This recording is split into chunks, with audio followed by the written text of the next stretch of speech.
video shows a white Ford SUV backing into a handicapped parking space. Then one by one, 5 suspects file into a Garden Grove jewelry store. The masked men then attempt to rob the store at gunpoint. It was rather obvious it was going to be some sort of a smash and grab plus takeover type robbery, but it seems that it was going to be a quick in, out, and then get back in the vehicle. It was a quick in and out, 15 seconds to be precise, as 2 of the suspects armed with handguns trained their weapons on employees and a single customer. The 3 others opened pillowcases and demand cash, but barely half a second later, they would leave empty-handed, chased out by one very angry store owner. The store owner was in the very back of the store, and through a small window that separates the main area of the store to this back room, she armed herself with a handgun. As the suspects barge in, they order everyone to the ground, thinking they have the upper hand. But the store owner would soon turn the tables on the armed robbers. She felt that the suspects were possibly going to injure either the employees or the customer, so she fired 2 rounds from her handgun towards the suspects, which caused them to flee the store.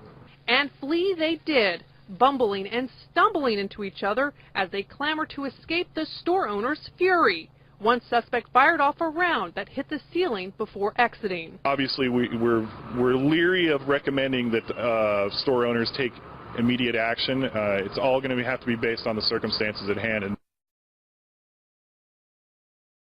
It's being called La Crosse, Washington justice. A wallet thief trying to make a getaway was tackled, hogtied, and left in the middle of Main Street for police to find. What the hell's the matter with you, you know? Larry Garrett smacked the guy who stole his wallet. And then I slapped him upside the melon. The man, 69-year-old Larry Garrett, slapped his 25-year-old Sean Lee. A few minutes before he got slapped, Lee stopped at Garrett's house in La Crosse with a sad story to tell. I just come from Seattle, and my wife's having a baby in Lewiston, and can't get there. And I'm out of gas. Garrett paid for the man's gas. He even made Lee some food. Oh, God, he was so hungry he hadn't eaten 3 days, so I said, well, I'll get something to eat. Garrett had just finished heating up a plate of frozen taquitos for Lee when Lee stole his wallet. And I went over to put my card in my billfold, and my billfold was gone. And then took off. Boom, he was gone. That somebody could run like a deer. Turns out Lee should have stayed inside because outside this man, Lowell Garrett, Larry's cousin, was waiting. All of a sudden they stepped out on the porch. This guy was on the dead run, and they said, stop him, he's got my wallet. Lee tried to get in his car to make his getaway. You know, I grabbed him right by the front of the shirt. And pulled him? I jerked him like that. Lowell wrestled the man out of the car and eventually onto the pavement. Laid him in the street, and then June came over and sat on him. And I told Stephen, my brother, I said, don't let go of him. And I went and got some plastic ties and put on his feet, on his legs. They tied Lee up and called the police. Once they had the bad guy tied up, instead of dragging him over to the sidewalk, they just left him right where he fell. Smack dab in the middle of the road. Why'd you leave him in the middle of the road? I wasn't going to let go and move him or nothing. He was disabled. I wasn't going to take a chance on him getting away. So there Lee sat. You leave that rope alone or else I'll break your fingers. In the middle of La Crosse's Main Street, hogtied, until the police arrived 20 minutes later. The sheriff told me today he usually doesn't encourage people chasing down the bad guys, beating them up, and then tying them up. But in this case, it worked, and he says it was pretty funny. Just minutes after a man with a gun tried to rob a business in our area, he ended up on the floor, unconscious. Behind the counter at We Buy Gold in Hendersonville, you'll find Derek Mothershead, or Rocky, which is his new nickname. I had a lot of adrenaline going. Friday night, just before closing, a man wearing a hoodie and a bandana walked in. You know, he told me he had a gun, and he even flashed it. Store surveillance video shows him come behind the counter. You know, I stood up and threw my hands up and said, you know, take the money. Normally, Mothershead is armed. You know, I would have shot him. But on that night, Mothershead, a big fan of mixed martial arts, wasn't. So he used the gun he was born with. You know, I got the money, and he had a bag out, and instead of putting it right into the bag, I stuck out here and I said, just take it, just take it. And so when he reached out, you know, I took a step in and I cocked back, I preloaded, and I hit him. I hit him hard. Like I said, I hit him with everything I had. The would-be thief was knocked out cold. At the time, you really don't think you hit somebody as hard as you do, but looking back at the tape, I say I hit him pretty hard, I guess. Turns out the weapon was a pellet gun. When I pulled it out of his, if he had it in his waistband, when I pulled it out of his waistband, I kind of just started laughing. Mother said dragged him to the desk, held him down with one hand, and called 911 with the other. Eventually, the guy came to. He kind of begged me to let him go. Instead, Mother said made him clean up his own blood while they waited for police and paramedics. Just really not even worth hitting us. We got a fast retrieval money system in order, and we really don't carry that much money to begin with, so there's no point in hitting us. His point, which he made clear on Friday, is that if you hit them, you'll be hit back. There was just an opportunity there where I thought that I could actually, do something, and he could actually get, justice could be served.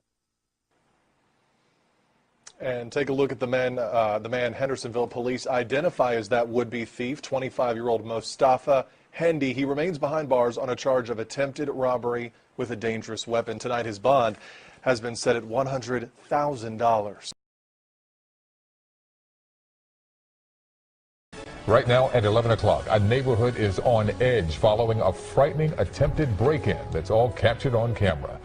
The home surveillance video is crystal clear, showing the actions of 4 suspects trying to make entry into this house in the 500 block of Burnham Road. The first suspect knocks on the door at 10:30 Tuesday night, then looks right up into the camera overhead. Another knock. The homeowner quickly opens the door before hustling back inside, seeing the sawed-off shotgun in the hands of one man, handguns in the hands of at least 3 others. It's kind of scary because I was actually sleeping down in my living room last night because of the AC down there, just to keep cool, and I saw the cop cars out front, and I had no idea what was going on. Rob Steele has lived on the block for 7 years, right across the street from the attempted home invasion. The suspects ran away, never entering the house. We found no one at the home hours after the terrifying footage surfaced. I felt sick, honestly. Nothing like this has ever happened before. It's a very safe street. It's part of the reason that I live here. This is shocking. Rattled nerves and frightening images that are hard to shake. I think that it'll always be in the back of my mind now. A London Porsche owner has learnt the hard way not to park illegally. The woman had left her car parked at a bus stop when a bus driver took exception and shunted her $80,000 car out of the way. ITV's Nick Thatcher reports. When Emma Freeman parked up her Porsche and popped out to the cash point, little did she know that a parking attendant with a CCTV camera was watching. But what that camera caught next took everyone by surprise.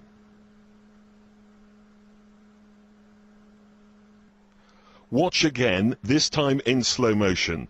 The 283 single-decker bus had been on the stand at Barnes Pond before pulling out, hitting the Porsche, and then smashing its way through the bus shelter. Thankfully, no one was standing there at the time. The bus driver escaped uninjured, and even Wilson, Emma's Persian cat in the passenger seat, escaped with one of his 9 lives. The noise, though, brought drinkers from a nearby pub out to investigate, and Emma told me today it was a terrifying few minutes she'll never forget. From victim to suspect, a Springfield man is in court answering rape charges after he was shot in the face. Now, we first told you about this shooting earlier this week. Shelby Costo explains how the real victim got a hold of a gun.